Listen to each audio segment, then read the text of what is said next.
Welcome to Jack Fleming Artistry. Today we're pinstriping at a rush facility for one of my customers.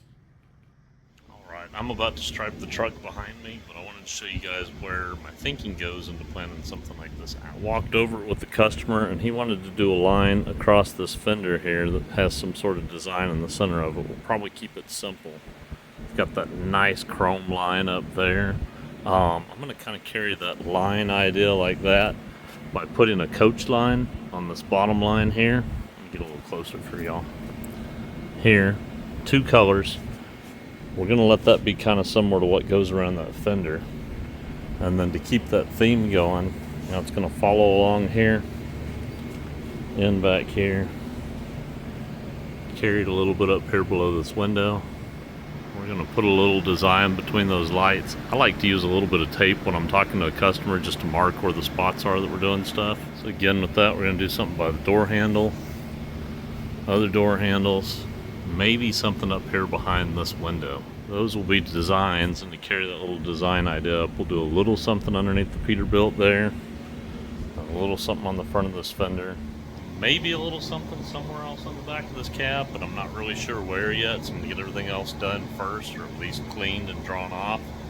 Hoping it'll come to me sometime between then. But the idea is to kind of have a rhythm to where your eye stops on designs, or a rhythm as of to where we're putting long lines to help your eye to continue to flow. So here, here, doors up there again, so again your eye is here, here, and then again up front, so you kind of have something to look at everywhere that you are, but also at a certain kind of pace, right? They're all kind of a similar space away from each other. First, we're going to get everywhere on this truck that we're going to paint cleaned all the way around the truck. After that, we go through all the spots where I'm going to put long straight lines, and I'm going to take tape and go ahead and make a guideline here. This is just for me to paint near, close enough for me to see the gap between my brush and the tape to help me keep my line straight as I'm going down these long parts of the truck here. Go ahead and mark the centers on these fenders, just kind of eyeballing from the center of the wheel. That way I know where I'm going to put that little simple design at the top of the fenders here. After we get all the prep work done, it's time to clean brushes and mix paint. Got a lot of other videos that show this stuff a little more in depth, so I'm not really going to focus on it here.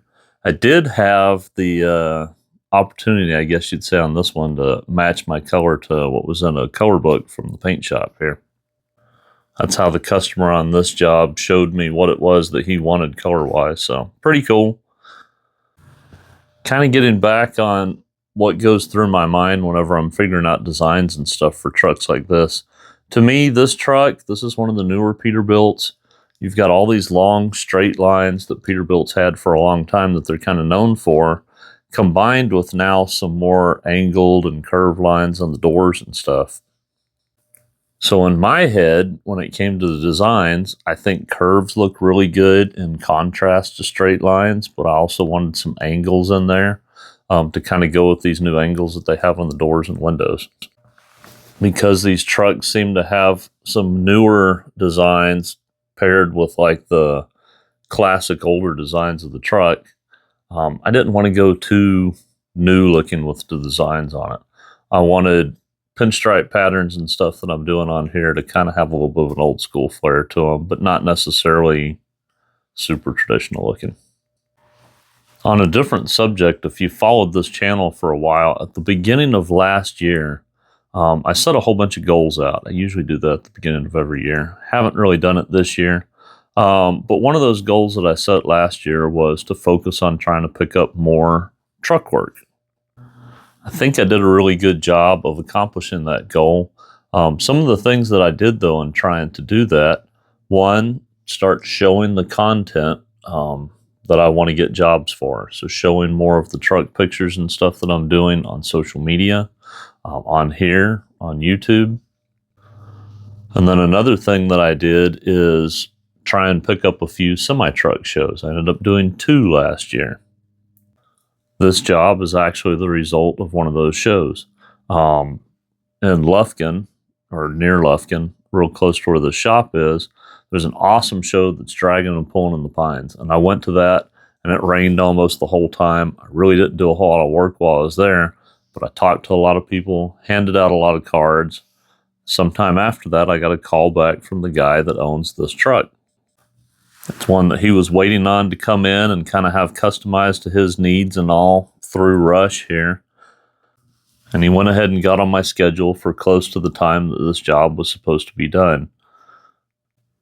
It's kind of been a little bit of, I don't know if you'd really say a downside, but I'll use that term. It's been a little bit of a downside in picking up truck work because I've been pushed out really far. So sometimes people are having to wait quite a while.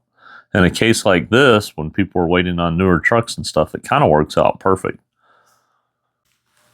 Kind of mention all this just to say, if you are in the business of doing this stuff, two of the things that I'm finding to be the most successful for marketing what it is I want to do right now is actually YouTube, and then kind of as always going to shows. But in this case, switching to the kind of shows that's the kind of work that I want to do. Don't necessarily want to get away from doing hot rods and motorcycles and lowriders and stuff like that. So I'm still working those kind of shows, but I definitely want to do more of this kind of work. I've got back issues that I've had forever. This is a whole lot easier on my back than crawling around motorcycles and lowriders. And to top it off, I found that I really, really like the clientele. It's people that I feel really comfortable around, really comfortable working with. It just seems to be a lot, I don't know, more comfortable, both on my mind and on my back.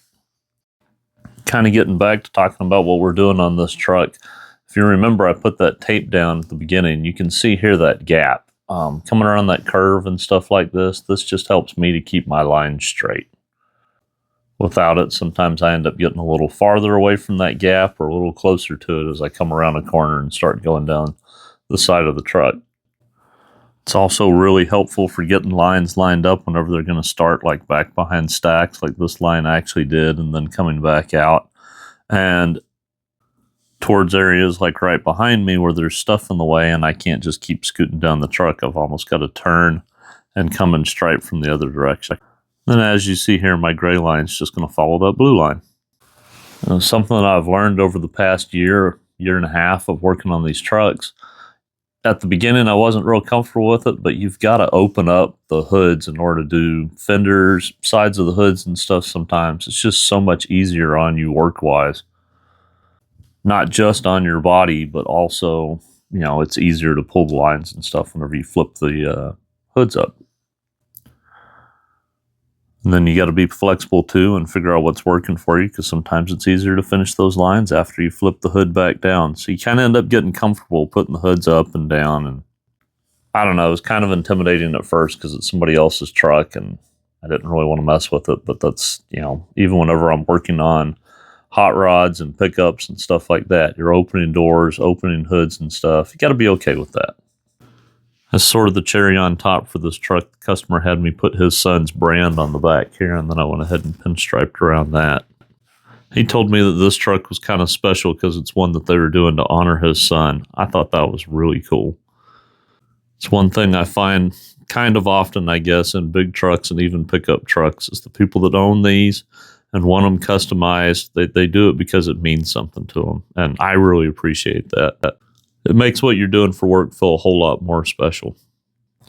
Well, I think this truck came out great. I'd love to hear what you guys think in the comments. Anything that you have, tips and stuff you'd like to share, hit like, subscribe, click on one of the other two videos, and we'll see you guys next time.